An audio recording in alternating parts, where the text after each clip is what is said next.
Hola, ¿qué tal? Yo soy Adelobra y estoy aquí con un nuevo video. El día de hoy vamos a hablar de dioses, pero no los dioses del caos, sino los verdaderos dioses del mundo material. Aquellos que engañaron a una pobre raza para obtener el poder superior. Sin embargo, esto no terminaría bien, con ellos encerrados en pokebolas. No siendo más, vamos con el video. El día de hoy vamos a hablar de Meferan, o mejor conocido como el Embaucador. Meferam es el Setán que fue bautizado como el mensajero por los Necrontyr. A pesar de esto, también goza de diferentes nombres. Por ejemplo, los Eldars lo llaman el dios Chacal. Sin embargo, entre sus compañeros Setán era más conocido como el Embaucador. Es uno de los dioses estelares más conocidos de la galaxia, y sus fragmentos son desplegados por los Necrons en la batalla, para engañar a sus enemigos con espejismos e infundirles un terrible pavor. Su historia se remonta milenios atrás, durante el reinado del rey silente Sarek, cuando los poderosos seres de energía casi divinos conocidos como los ancestrales amenazaron por primera vez a los Necrontyr. Resulta imposible asegurar a ciencia cierta cómo se encontraron ambas razas por primera vez, pues todos los relatos e informes al respecto de dicho evento son engañosos, contradictorios y subjetivos. Los polvorientos archivos de Solemnace aseguran que fue por accidente, un descubrimiento aleatorio llevado a cabo por una sonda estelar durante la investigación de una estrella moribunda. El libro de la noche lúgubre, que es guardado bajo una implacable vigilancia en el santuario más protegido de la Biblioteca Negra, cuenta que el odio puro que los Necrontyr sentían por los ancestrales resonaba por todo el espacio, actuando como una señal que los Setán no podían ignorar. En todo caso, ocurriese como ocurriese, lo que sí se sabe a ciencia cierta es que la sombra de los Setán cayó en primer lugar sobre las dinastías más antiguas. Algunos Necrontyr buscaron activamente el favor de los Setán, por lo que para ello supervisaron la forja de cuerpos de metal viviente, los cuales serían los contenedores físicos de estos dioses estelares. Así, los Setán adquirieron un aspecto de los semiolvidados dioses Necrontyr, ocultando sus verdaderos deseos e intenciones bajo una capa de aparente servidumbre y sumisión ciega. De este modo, uno de los Setán se presentó ante el rey silente actuando como un emisario de la inminente llegada de sus hermanos. Entre los de su raza, este Setán era particularmente conocido como el Embaucador, por su personalidad traicionera. Por supuesto, el rey silente no conocía la verdadera naturaleza del Setán, por lo que le concedió una audiencia a la criatura. El Embaucador habló de una guerra librada entre los Setán y los ancestrales, muchos antes del nacimiento de los propios Necrontyr. Según dijo, había sido una guerra en la que los Setán habían perdido, y tras ella, temiendo por la venganza de los ancestrales, él y sus hermanos se habían ocultado, y desde entonces estaban esperando el día en que pudiesen encontrar aliados, que por fin les permitieran saldar las cuentas con sus enemigos. A cambio de esta ayuda, el embaucador le aseguró al rey silente que los Setán proporcionarían a los Necrontyr todo lo que deseaban. La unidad de su raza volvería a ser una realidad y la inmortalidad que habían buscado durante tanto tiempo estaría finalmente a su alcance. El embaucador insistió en que no les pediría ningún pago adicional por estas grandes bendiciones, pues no era más que su manera de dar las gracias a unos aliados valiosos como ellos. Con las palabras del embaucador, nadie podía asegurar qué parte de su historia era cierta y qué parte no, pues ni siquiera se conocía qué tanto sabía él mismo. El engaño se había vuelto tan natural para él que, según parece, ya no era capaz de diferenciarlo de la realidad. Fuera como fuese, sus palabras persuadieron a Sarek, quien, al igual que sus ancestros, lamentaba profundamente la división interna que estaba aniquilando a su pueblo. Durante muchos meses debatió el asunto con la triarca y los nobles de su corte real.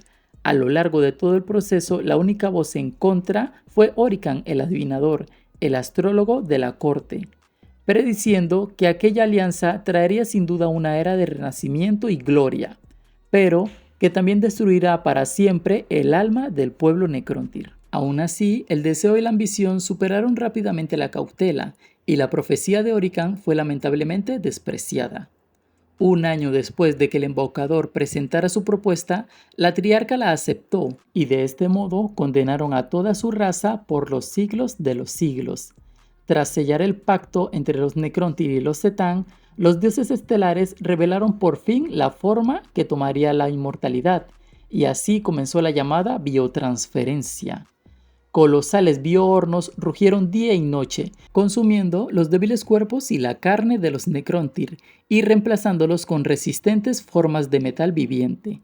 Mientras estos colosales máquinas trabajaban, llevando a cabo la biotransferencia, los Setán se arremolinaban sobre ellas para devorar las almas cosechadas de los antiguos Necrontyr.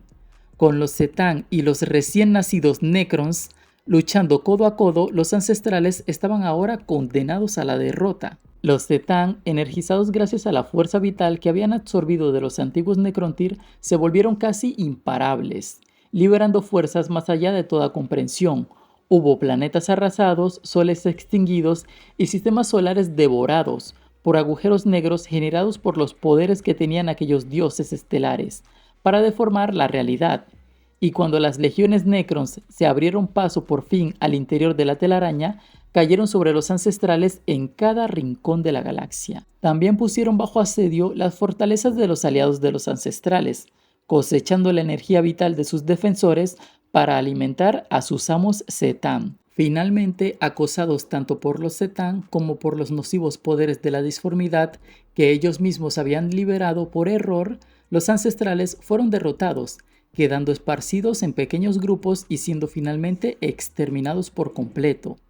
Después de acabar con los ancestrales, durante la última fase de la guerra en el cielo, Sarek, el rey silente, decidió esperar el momento justo para que los Setán se volvieran vulnerables, pues pese a que la totalidad de la raza necrona estaba bajo su mando, sabía que no podía oponerse a los Setán mientras estos permanecían en la cúspide de su poder. E incluso si lo hacía, lograría tener éxito, pero entonces los Necrons se encontrarían ante una posición de tener que finalizar la guerra en el cielo ellos solos. No, antes de llevar a cabo su venganza contra los Setán, por el horror que le habían provocado, los ancestrales debían ser derrotados. Así pues, cuando los Setán ganaron finalmente la guerra, la alegría de la victoria les duró muy poco.